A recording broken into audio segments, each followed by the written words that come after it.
Okay, today we're going to be trying out the Crazy Slimy Mac and Cheese Slime. I got this from Five Below. Figured that we would just test it out and see what happens.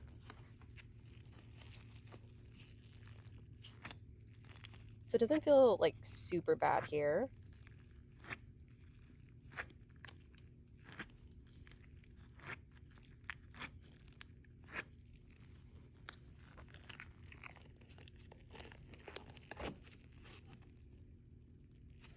Okay, nice pull. It smells kind of cheesy.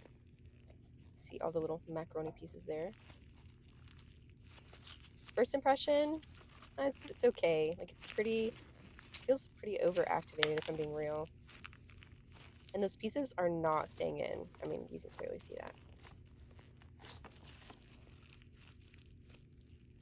Yeah, so far not a fan, if I'm being real. Didn't really do much there.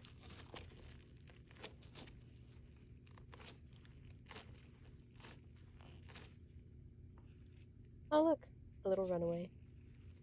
Gonna be honest, guys, think this one's a bust. I think it was only a few dollars, but keep your dollars.